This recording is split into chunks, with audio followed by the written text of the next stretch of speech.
right here we got a Forex beginner training PDF. Okay. Forex beginners, what is a pip? So a pip is a percentage in point. It is a unit of measurement. Here in this specific scenario, price is different for pairs, for gold, for indices. So in this specific scenario, our pip is the fourth decimal place, and our pipette is the fifth decimal place. So it's just important to understand when we see the fourth decimal place go, it's moving up in one pip. So pips are very important, catching pips here in the trading community. People love to catch pips. 30 pips a day keeps the 9 to 5 away. You feel me? That was one of the things we used to say. Bars. Japanese candlesticks. Okay, this is the basics of um what we do here. We have bullish candles. The bullish candles indicate price moving up. So where this pip says 0, if it's bullish, it will go from 0 to 1. If it's bearish, it will go from 0 to 9. So a bullish candle, price opens, that's the lowest point within that candle that price saw. So let's say at the top of the hour, 8 o'clock, it opens here around 8:20, it gets down here around 8:40, it gets up here to the high price, and then at 8:59 or 9 o'clock, it closes right here. So that's the anatomy of a candlestick. And this is the same thing, but in reverse for bearish movement. Okay. We get here to reversal candlesticks. We have a doji characterized by no movement from the open to the close, besides a little up and down movement. A long leg doji, a dragonfly doji. I love these sort of candles. They usually indicate some sort of reversal, like we're saying here. They usually indicate extreme change in momentum, because here price opened, it was going bearish as long as it could, and then somewhere before the close, it went completely bullish and completely retraced. So that is a reversal. Dragonfly doji, Greystone doji, spinning top bullish, spinning top bearish, bullish engulfing. This is very important to remember. I like that. This is day 2, and we're looking at this basic anatomy of candlesticks, because this is what I think about automatically. I don't even have to think about it. A bullish engulfing pattern is when you have bearish momentum falling, which is A, and B, the bulls come in and push price above A. Okay, so that's bullish engulfing, bearish engulfing, same thing, but in the opposite direction. And here it shows you where in the charts these specific candles will show up. So you have a doji right there and a doji right there, doji, doji. These are dojis. All of these are dojis. So start getting used to the terminology of what a doji is. This may seem like a lot in the beginning, but if it is a lot, just go back and rewatch. We just call we just call these dojis, like literally Greystone, Dragonfly, Long Leg. I don't even say those half the time because nobody really gives a fuck. They're all dojis. They're all classified as dojis. Resistance, support, right? We have reversal patterns over here, a double top and a double bottom. Those show up a lot. I can even show you here on this chart. There's one bottom right there, double bottom. There's one top and one top, a double top. Okay, so reversal patterns. break that neckline for a bearish entry, and here you break the neckline for a bullish entry. So your entry price is where you place your trade, where price puts your lot size at. Your stop loss is a setting that I don't use often, okay? But it's a setting in trading where if price were to hit that specific area, then it would automatically take you out of your trade to prevent losing any more capital.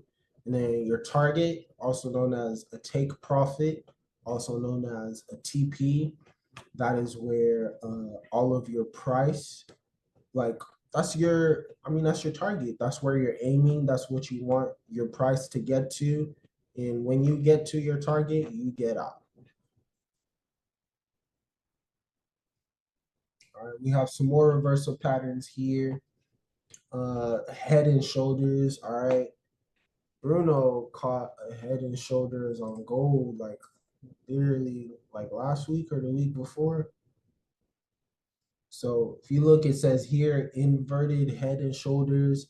I have a head and shoulders right here. It's characterized by the left shoulder, the head, the right shoulder, and the neckline. Just like here, we got the left shoulder, the head, the right shoulder, and that neckline right there. It's like real small, dotted, but that's a head and shoulders pattern. And these happen often. So it's about training your eyes to catch these certain type of patterns, reversal patterns. Bruno, how much did you make on that head and shoulders when you caught it like last week?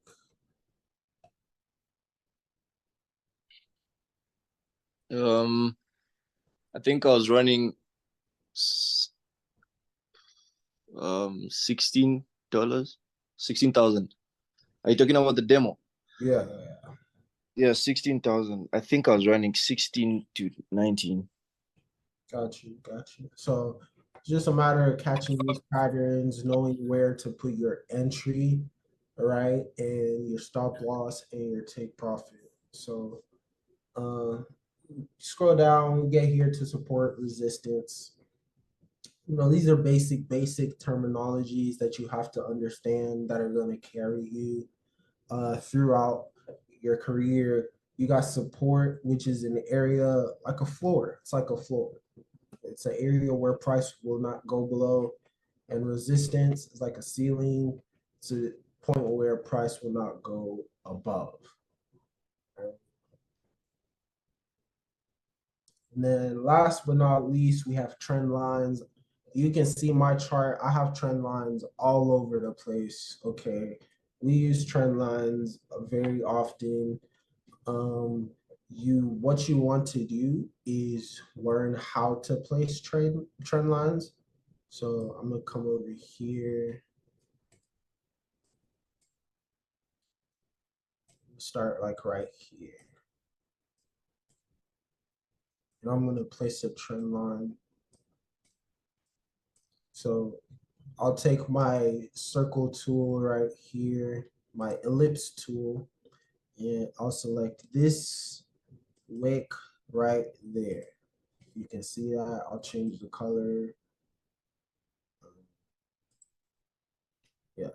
So that wick right there, and then that wick right there. What you're going from is you're going from the lowest point to the next higher low. So from your low to your next higher low, take a trend line. This is point A.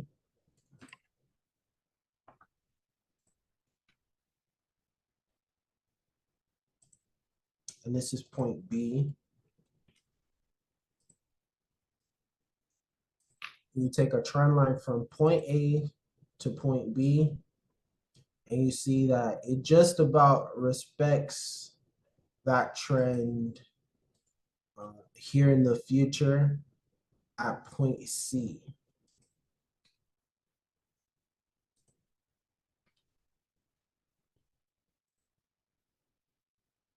Respects it here again at point D. and then it breaks past the trend line, creating a new trend line at a sort of steeper angle. Um, as you're on this trend, as price is creating all of this price action, you're following this trend line. This trend is accurate. But once you get around here and price breaks this trend line, okay, that trend line is no longer accurate. So you always want to make sure you're still modifying your charts as you pay attention to what you're doing. Point B right there, because now the trend has changed and gotten wider. So you have point A all the way down there at our original point A, point B, because it broke this trend. So our new low for that new trend is point B. Point C up here where it respected. We can even find a point D just barely.